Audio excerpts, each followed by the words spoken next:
que resiste, que reivindica derechos, que se organiza, ¿no? Que pasa a la ofensiva y tiene victorias muy importantes que nos han dado una república con división de poderes, con separación del Estado y de la iglesia y del el clero, las iglesias, ¿no? Que nos han dado una república de derechos, que en este proceso que llamamos Cuarta Transformación tiene un nuevo giro de rueda, un nuevo paso hacia adelante, después de que se había atorado desde la traición que hicieron los priistas a la Revolución Mexicana y luego la oscuridad neoliberal, se nos había atorado ahí el proceso de desarrollo de nuestra república, pero estamos retomando el paso. Y entonces, la, la defensa de la soberanía nacional, ¿no? Y la defensa de los derechos humanos, las libertades democráticas y el medio ambiente frente al fascismo, porque no es otra cosa. Por eso digo que es una relación tensa y una relación plagada de contradicciones y tensiones, una diplomacia compleja, la que se está haciendo con Estados Unidos en esta etapa concreta, porque se está haciendo con un gobierno fascista, ¿no? Y no es cualquier cosa, ¿no? Claro que nuestra presidenta tiene que cuidar su lenguaje y tiene que comportarse como una mujer de Estado, ¿no? No puede decir lo que nosotros decimos, pero nosotros sí podemos hacer el análisis y ubicar qué es lo que estamos viviendo, ¿no? Y entonces estamos viviendo, fíjense, o sea, el gobierno de Donald Trump se plantea retrotraer la historia de la humanidad hacia el siglo XIX, así de simple. Al interior de su país está destruyendo al Estado, ¿no? Y está destruyendo los derechos ciudadanos, ¿no? Desde desconocer a los ciudadanos por nacimiento, ¿no? Que es una conquista histórica de los derechos humanos, de los derechos republicanos, ¿no? Que alguien que nace en un territorio, pues es ciudadano de ese territorio. La ciudadanía es una conquista histórica democrática, ¿no? Que es uno de los derechos fundamentales que hace iguales a los seres humanos en comunidad política. Y eso Donald Trump lo está echando para atrás, dentro de su país, Déjame te ¿no? digo una cosa respecto a eso, perdón que te interrumpa, Molay, pero precisamente responde la, la intención de nombrar a todos los nacidos en este territorio como ciudadanos. En primer lugar, responde a un instinto colonialista de los europeos y de pues, los padres fundadores de Estados Unidos. Es decir, bueno, a ver, este continente, este territorio le pertenece a los pueblos originarios, los mal llamados nativos americanos, ¿no? Pero los pueblos originarios de estas tierras. Pero ahora que llegan los nuevos inmigrantes, bueno, ellos sí también tienen derecho al nacer en este territorio a convertirse en ciudadanos de este territorio.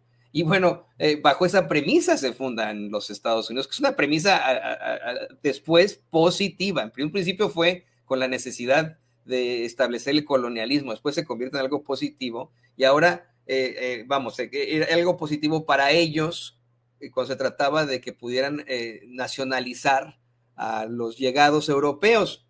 Y ahora que llegan pues personas de otras latitudes a los Estados Unidos, bueno, siempre han llegado, ¿no? Pero que quieren acabar con personas que llegan de otras latitudes y que no son de la raza caucásica, bueno, pues ahora sí quieren retirar el derecho a la ciudadanía por nacimiento llamado jus soli, lo cual es absoluto, como bien dices, ¿no? Está retrotrayéndonos a todos, deja tú el siglo XIX, al medievo, a los cruzados españoles, man.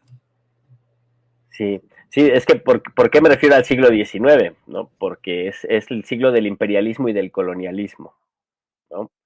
En donde las grandes potencias capitalistas, Francia, Inglaterra, posteriormente la emergente Alemania, se reparten el, el mundo, ¿no? Sobre todo América y África, sobre todo África en ese momento, pero América ya estaba repartida, ¿no? Y Asia, ¿no? Y incorporan luego al concierto imperialista a Japón y a Italia y el imperio austrohúngaro, ¿no? Y se reparten el mundo. Bélgica, ¿no? Bélgica cometió el peor genocidio registrado hasta ahora en el Congo. Se calculan más asesinados congoleños que judíos asesinados por Hitler en la Segunda Guerra Mundial, pero de lo que se habla todo el tiempo es del genocidio de la Segunda Guerra. No, pues el genocidio que llevó a cabo el Leopoldo, el emperador de Bélgica en el Congo en el siglo XIX, inicios del XX, pues fue peor que el genocidio vivido por los judíos, ¿no?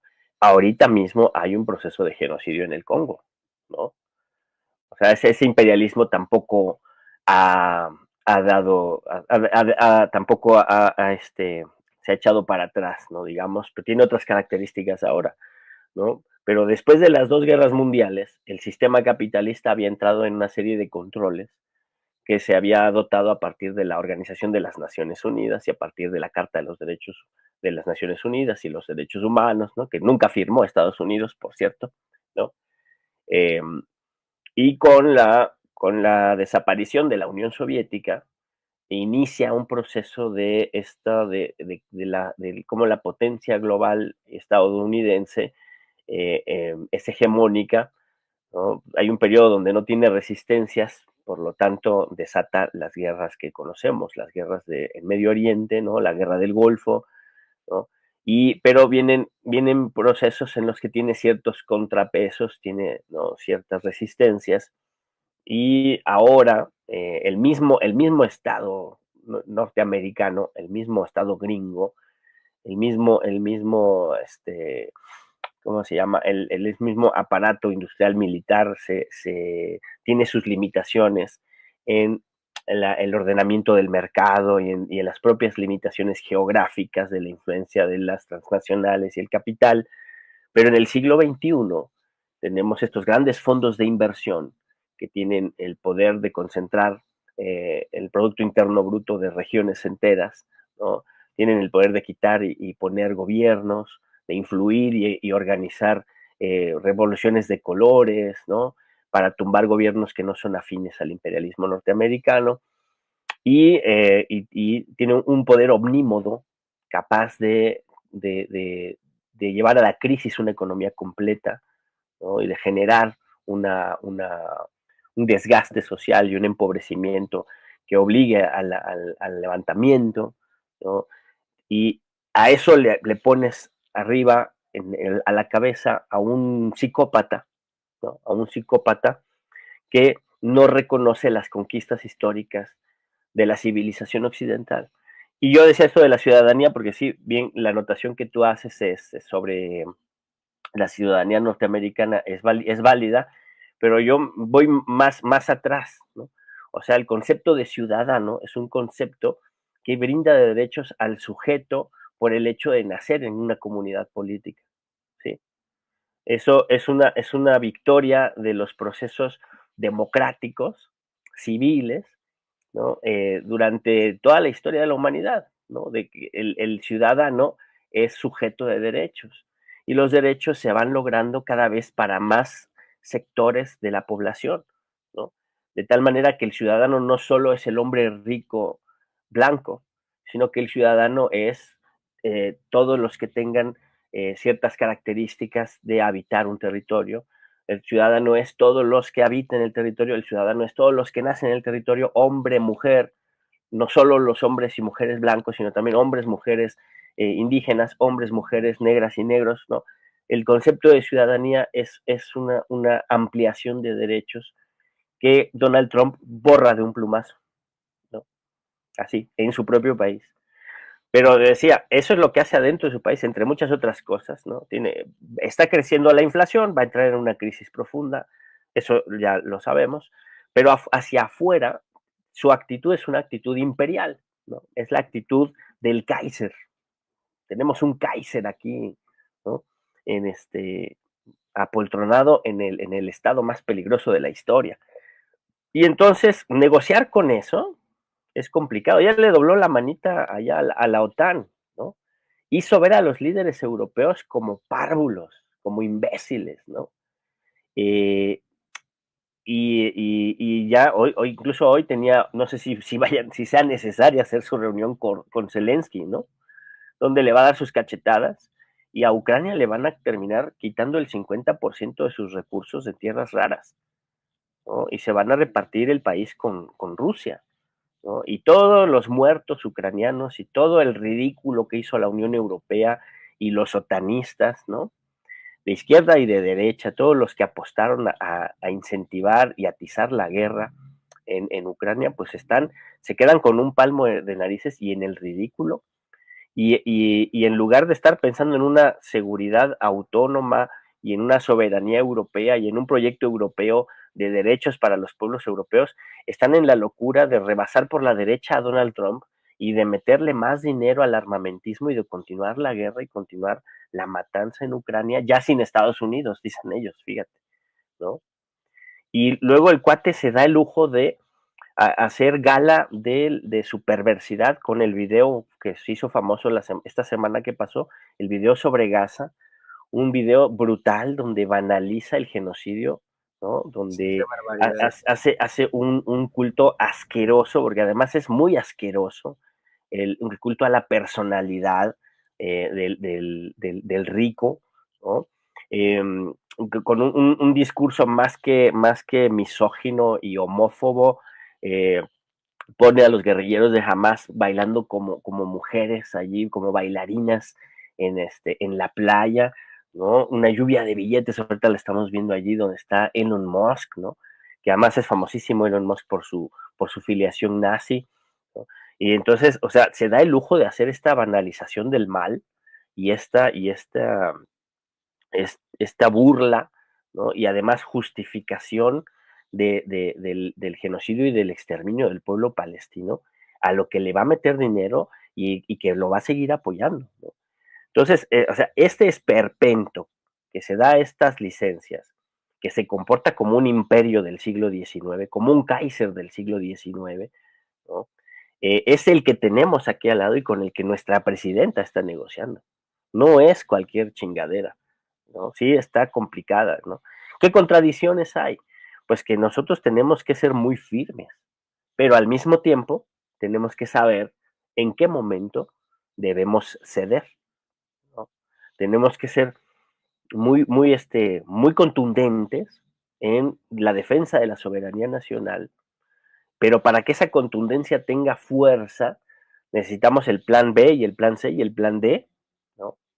Que no los conocemos, pero desde el análisis nosotros podemos ver, o sea, el plan B y el plan C tienen que ver con el plan México, por supuesto, fortalecer la economía interna, desarrollar la industria, desarrollar la sustitución de importaciones en clave siglo XXI, no vamos a regresar al siglo XX, sino una sustitución de importaciones que nos permita construir las materias primas y los recursos que estamos trayendo del exterior y sobre todo los que extraemos de Estados Unidos, ¿no?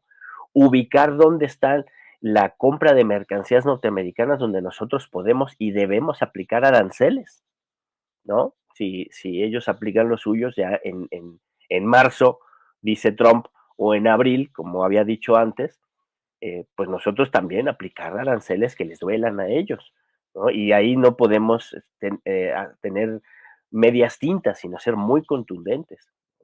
Y el proceso de reindustrialización del país, no frenarlo para nada, ¿no? Todo este proceso de reindustrialización y de reconstrucción del ferrocarril a nivel nacional para tener una conectividad en todo el territorio, para tener conectividad con los puertos de Salina Cruz y de Veracruz, ¿no? Y con todo el transísmico para convertir a México en una ruta comercial ineludible y además tener rutas y formas de circulación de mercancías en todo nuestro territorio de norte a sur, ¿no? Con corredores industriales capaces de armar cualquier tipo de maquinaria y que pueda negociar y convertirse en una articulación de la economía global relacionándose con Rusia y con China y con otros países, pero fundamentalmente Rusia y China, sin necesidad de estarle pidiendo favores a Estados Unidos, ¿no? Y ese es nuestro plan C y nuestro plan D,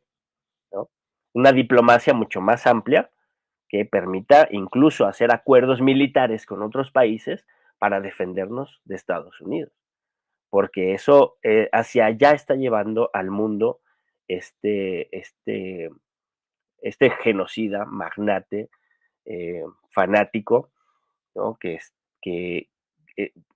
el siglo XIX, una de las características que tuvo fue que las potencias imperiales que crecieron a partir del desarrollo industrial, del colonialismo y del imperialismo, se repartieron el mundo y ejercieron un poder de dominación que terminó con el choque de la Primera y la Segunda Guerra Mundial, ¿no? Una guerra de 31 años. ¿No? Los historiadores vemos ese fenómeno de las dos guerras como 31 años de guerra, con un periodo de entreguerras allí. Y eso fue causado por la ambición imperialista, ¿no? Y este señor está trayendo nuevamente al escenario global la ambición imperialista, ¿no? Pero ahora tenemos al Kaiser aquí. En el siglo XIX, el siglo XX, el Kaiser estaba sentado en Alemania, ¿no? Y ahorita lo tenemos acá al lado, ¿no? Y es nuestro primer socio comercial. Entonces, tenemos que buscar otros socios comerciales, desarrollar una industria potente que nos permita tener soberanía real y autogestión, ¿no? Y una serie de relaciones diplomáticas globales que nos permitan acuerdos militares que sean una defensa política y diplomática frente al crecimiento de la locura, por lo menos los siguientes 4 años, mi queridísimo Toño. Y yo lo he visto de manera tajante, que ha sido una forma de enfrentar las problemáticas con mucha fuerza, con mucha dignidad por parte de la presidenta Claudia Sheinbaum. Quiero agradecerte, Molay, que pues haya sido parte hoy de esta transmisión y que nos puedas aportar tan fuertemente con estos comentarios. Te pido también, por favor, que nos compartas tus redes sociales para que la gente se ponga en contacto contigo. Pues muchas gracias a ustedes, gracias por el espacio, gracias por escuchar, gracias a quienes están allá del otro lado también muy atentos y que están en la lucha. Y pues yo, Molay Masa en Twitter, Molay Masa, aunque no me he metido mucho a X, a Twitter, ¿no? Lo último que dejé fue esto de que la derecha cínica, Trump, está regañando a la derecha hipócrita para que se ponga cínica en Europa, ¿no? Y parece que ahí van ya a ponerse cínicos, ¿no? Entonces, pero ya me voy a meter más a X. En Facebook, ahí me encuentran Molay Masa igual. En TikTok ando subiendo, pues nada más compartiendo información, antropología y filosofía. Y pues en esas redes me encuentran. Y pues eso, visítennos ahí en la 4TV, ahí estamos haciendo entrevistas y ahí están también nuestro programa de Musicratos, búsquenlo en YouTube, que está muy divertido. Y tenemos los círculos de estudio que les invito a que participen los sábados, los domingos, Círculo Esparta, a las 5 de la noche, Círculo Esparta, y los lunes a las 8 de la noche, Círculo Semilleros de Conciencias. Este lunes vamos a analizar un texto de Lenin que se llama La Guerra y la Revolución, justamente donde hace un análisis de la Primera Guerra Mundial. Y nos sirve mucho para entender el mundo que hoy estamos viviendo, mi querido Toño. Un abrazote también para ti, para don David y para Ceci, que anda por allá, y también a Vicente, un abrazo. Todo nuestro cariño para nuestro compañero Molay Masa Ontiveros. Muchas gracias. Gran historiador, gran compañero, gran luchador. Gracias. Gracias, Molay. Gracias.